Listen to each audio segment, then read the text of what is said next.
Hi guys, I'm your big sister, Chloe Veitch, and you guys may know me from reality TV shows like To What to Handle, The Circle, Perfect Match, Sneaky Links, but there's so much more to me that you just don't know yet.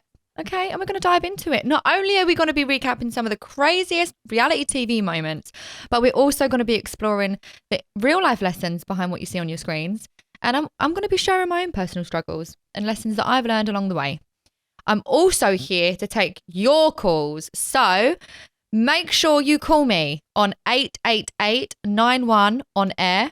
That's 888-916-6247. I just want to talk because I went on TikTok and I see loads of people shading the UK breakfast. And someone said to me this morning, oh, did you go to the UK and have one of them funny breakfasts? Excuse me? Who do you think you're talking to? Okay?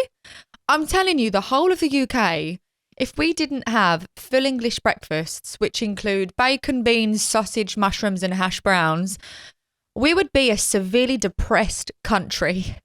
Because that is one of the only good things that has come out of the UK is the breakfasts. I absolutely love it. I advise you guys to try it. But you know what's different?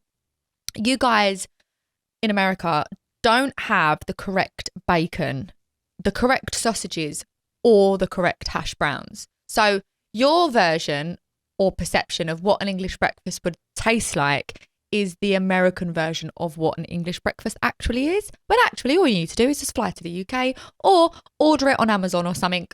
I don't know what else to say. I should be sponsored by Heinz at this point. I love baked beans. And do you know what's funny? I asked my manager the other day, can you please audition me for a voiceover role? I want to be the new commercial voice behind Heinz beans. This was a song that I grew up in my childhood singing. Beans, beans, good for your heart. The more you eat, the more you fart. The more you fart, the more you eat. The more you sit on the toilet seat. There we go. Can I get a round of applause? Thank you so much. Honestly, I am obsessed with just the British culture. I mean, we're a funny bunch, not going to lie. And moving to America, people always say to me, Chloe, you say things so funny. And every time someone like replicates what I say, they think I'll take offense to it. Like, oh, I've just copied your accent. Is it going to offend you? No, it's not. I have been told so many times this week, Chloe, you look like Miley Cyrus. Thousands and thousands and thousands of people. I was getting my hair done the other day and the hairstylist said to me, do you know who you look like? Before he even said it, I whipped my phone out and started recording because I knew what he was about to say.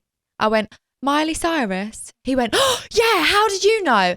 Thousands of people say it. It's on my TikToks, on my Instagram. I think people have even reached out through Gmail, to be honest with you. I love her. I just don't know if I see the resemblance. I don't know. Maybe it's because I've got fake turkey teeth. One of my favourite songs of hers is Jumped off the plane at LAX. That one, what's it called? Party in the USA. That's the one. Okay, Party in the USA. That's what I feel like. I feel like I may look like Miley Cyrus. And I'm also kind of living her life a little bit, you know? I jumped off the plane at LAX. With my jeans and a cardigan, probably, because I was probably freezing on the bloody plane. Welcome to the land of dreams and success. Is that the lyrics? Yeah. LA. The world of success. Well, I went home to my hometown the other day. I escaped LA, the land of dreams and success. One thing that I noticed was the curbs are so small in my hometown.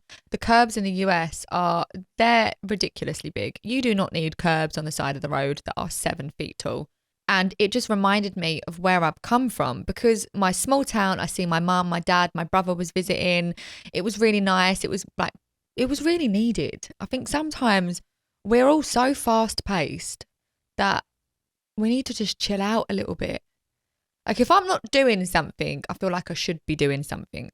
And if I'm doing something, I feel like I should be doing more or that it's not enough, even though I am being proactive, especially with my ADHD as well. I kind of want to be an advocate in that space because having ADHD is great. It's a superpower of mine. I love it.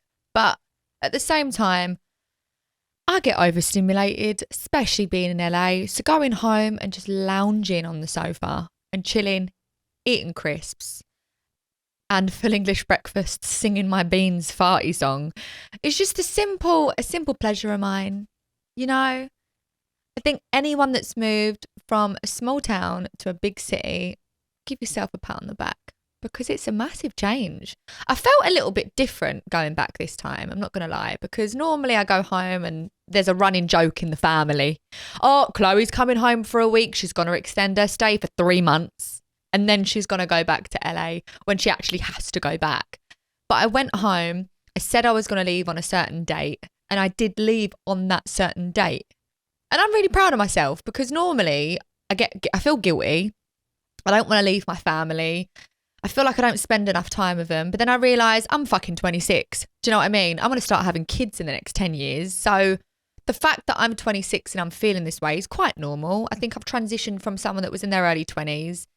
And I lived with my mum for a very long time, my mum and my dad. And then I moved to LA and I'm away from home. I miss home. But I'm now starting to step into that new era of myself that's like, fuck, I'm an adult. Oh no, I need to pay bills. I need to be responsible. I can't be walking down the road singing the bloody farty bean song every day. So yeah, I actually feel old, which isn't a good thing. But I think sometimes that has its perks, you know. Sometimes when I go home, I feel like a baby. I sit on my nan's lap, she cuddles me. I sleep in bed with my mum. I could book a hotel. I don't want to. I want to spend as much quality time with them as I can. That's my love language and her love language. So I cuddle up in bed with my mum of a night time and we put a series on Netflix or something. And yeah, I just do nothing. And I think there's a beauty in doing nothing. You know how I speak to one of my friends and Chloe gets a lifeline where I have that conversation with someone. I've got someone that you guys are going to love today. Are you ready for it? Because now it's time for Chloe Gets a Lifeline. Harry Jowsey.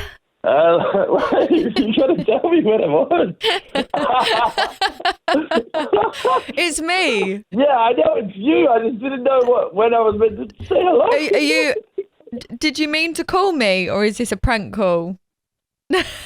Wait. I'm what? joking. You I'm called joking. Me, no? No, I did call you. Oh. I actually want to. How you doing? I'm good. How are you? I've missed your voice. I miss you too. What are we doing today?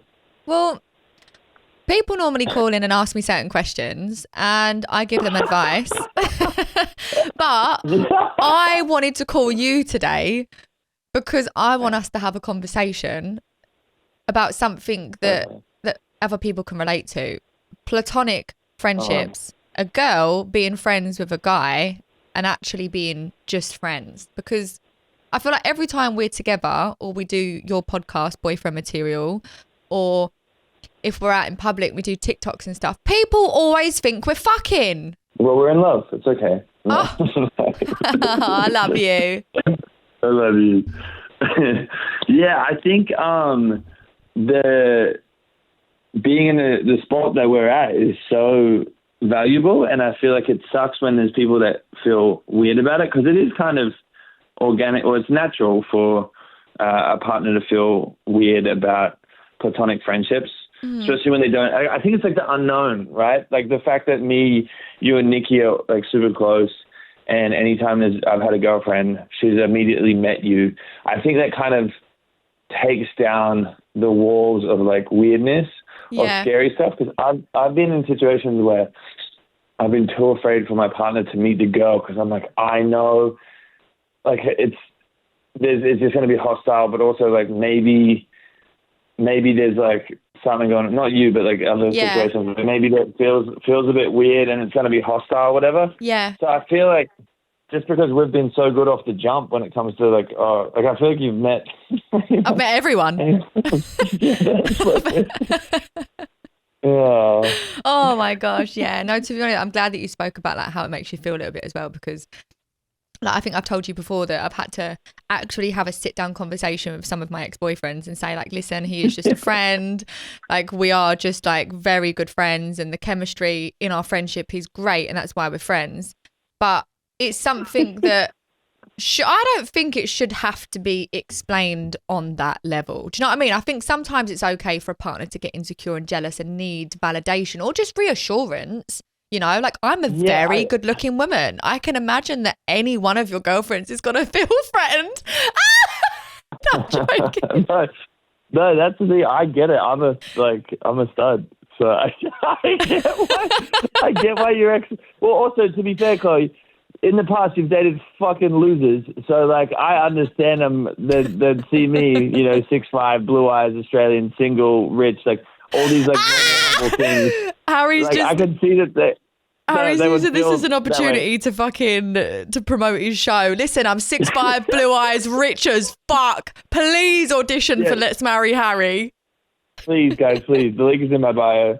But it's. I think it comes from someone who's, like, insecure deep down and doesn't feel confident in who they are, which is fine because those things can be built on. Yeah. I think that's the thing is, like, I would hate to shut someone down because they feel some type of way because of a friendship or whatever else. Like, these things can be fixed. Yeah. I think that's the main point is, like, a lot of this stuff, like, none of this is non-fixable things. Yeah. But it just comes down to, like, hey, I understand you feel a little bit weird about this. Let's do what we can to make that not feel strange. Like, let's all hang out. Let's all sit down. And then if you still feel weird about it after that, then that's on you. But we got to figure out how to move through that together because I feel like it would, if I was in that position, which I've never been because I'm so confident, I'm a man, and that's all good. Yeah. No, 100%. Yeah, One thing that I want to talk about as well is, like, I know that I do it, but we've never had this conversation. So I love that we're having this conversation because it's like it's a big elephant in the room in, like, any relationship that I get in and also, like, online as well. When I get into a relationship and I know that there's certain insecurities or, like, certain questions that they want to ask, even though, like, you're one of my best friends, like, normally if I'm single, I'll come round and, like, babysit Bruce. You'll be out of town and I'll just, like, do you know what I mean? Pitch up in your bedroom and, like, clean your bedroom or whatever and then be like, oh, for fuck, pick up the dog shit. Do you know what I mean? But, like, if I'm in a relationship, I need to understand, okay, maybe I can't, like, stay around Harry's when he's out of town and look after his dogs. Like, I'll go around there and look after them, but there's, like, new boundaries to put in place. Like, do you ever think about that when it comes to, like, me? Like, oh, I'm in a relationship now. I can't, like, call Chloe at 12 o'clock at night just in case my girlfriend gets a bit weird. Or is that just not a thing? Yeah, to be honest, I think, stuff that definitely does change. And there's, like, and that's probably, that's organic, like, that's natural. That's just how it goes. Like, things are going to change and you have to make those adjustments also, especially, like, every partner is different. Every relationship is different. Yeah. So, but it's also, like, I know that even if I did call you at midnight, it's not for any weirdness. No, it's of course, probably something funny. So I think that would also come down to, I think, like, where I'm at now and the partner that I'm looking for, and even, like, the last person that I was seeing, like, she's super confident and, like, doesn't really care about anything. Like, I can go and hang out with friends who are girls or whatever else, and she's, like, the most relaxed person on the planet because there's no reason. Like, I feel like the trust has to be built up. Yeah. And we got to a point where literally could do anything and everyone's happy. I don't know, I'm rambling. Yeah. No, you're not rambling. No, it's exactly 100%. The communication is really important. Definitely with any relationship that you're in, especially when it comes to, like, girls because sometimes I get jealous, sometimes I'm like, oh shit, like, he's got really attractive. Yeah, but you play for both teams. Come on, Chloe. Yeah, true. I know. I'm like, fuck, his best friend's really fit. Yeah. Can I get a number? Let me take her out for lunch and build a friendship. We can all be best friends. Oh my gosh. So one thing I really want to know as well is, when you meet a woman, there's, like, 3 different buckets. There's the I want to, like, I could marry that girl bucket, or nah, she's probably just going to be, like, a one-time thing bucket, or just, like, nothing is really going to go any further. It's just a sexual bucket. And then the other bucket is like, let's just be friends, completely friends. What bucket am I for you and when we first met? And also, is that a real thing? Yeah, for sure. But I think they also, like, change and move as you go through life, right? Like, we both met on a dating show where the goal was for everyone to hook up and stuff. So, like, the bucket initially on the show was like, oh, let's hook up. Like, let's hook up with everyone. That was what the environment we were set in. And now it's like purely like a friendship full of love bucket in the best way possible. Does that make you sad? So is that, no, it doesn't make me sad. It makes me imagine, oh my God, this is when I find out Harry actually wants me to apply for Marry Harry. Like, what the fuck? Why have you called in? No, I'm joking. So that is a real thing then, because I know that there are a lot of people listening that actually want to know from a guy's perspective, and you are that guy. Like, do guys think with, okay, I've just met you for 5 seconds, like, how do they know when to put that bucket in friendship or just hook up or marry? Is it just like a programmed thing? I saw it's not a program. I saw someone on TikTok. She was saying that she was going to go on a date with a guy, and he picked her up, drove her around the block for 5 minutes, and then dropped her back home and never spoke to her again. And someone was explaining that that's a 5-minute rule. Within the first 5 minutes of meeting someone, you'll know if they're your person, if there's going to be anything going on from that, which I thought was interesting, because I was like, well, I feel like first 5 minutes, maybe someone's nervous, whatever else, and then you get to like build through that. And maybe it's different for how I perceive things, because I've been very scared and nervous when I met someone, and then like kind of like spiraling, and then after 5-10 minutes when I'm like being cool again, I'm back to normal. But I thought that was kind of interesting. But I feel like there is like that with me anyway. Like I kind of get like that, whereas like I meet someone, I'm like, okay, cool. Like I could definitely, like there's sexual energy here. I could definitely hook up with this person, and I'm gonna pursue that. Or it's just like literally nothing's ever gonna happen like right away. I don't know. I feel like you can figure it out. Yeah. But then again, a lot of people get married from friendships after a while too. So who knows? Definitely. What are you looking for with Let's Marry Harry? Do you think you're looking for more of a friendship vibe, and then you're going to lean, because you've been through a lot, H, like you've learned so much in like the relationships that you've been in, and I'm so proud of you for like getting to the place that you are now, because I can genuinely say you are boyfriend material going into husband material, because you've learned so much and you've grown so much, and any woman would be lucky to be with you. And I just want to know, I love you. Like, how do you know it's different, that you're actually ready for marriage?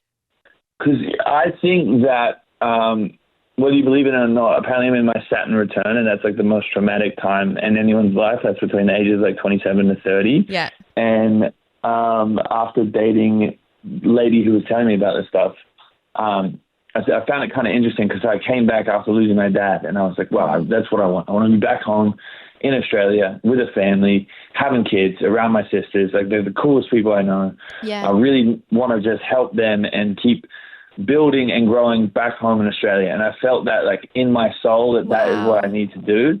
But then I've always been on this path of like, well, I got to find a wife first, and then be established over here, and then go back there. So I kind of like had always put up these like weird little speed bumps and stuff inside of me, but it kind of got to a point where, like, I'm 28 now. I'm thinking about the future a lot more. I'm not spending money how I used to. Yeah. I'm being a lot more cool, calm, and collected, and a lot more of my decisions are for the next 5 years instead of the next 5 months. Yeah. But then it makes you realize this stuff and realize that you're ready when, like, I'll go on a date or I'll see someone that I haven't seen in a while, and just hearing what they're doing and where they are in their life and what they're looking for in a relationship. And it made me realize, like, okay, cool. Like, I'm out of that now. Like, I don't want to go out. I don't want to party. I don't want to drink. Mm-hmm. I don't want to hook up with people. Like, I've been very selective ever since Dad passed, who I bring in my life and who I let be around me, just because I don't, like, it's just such a,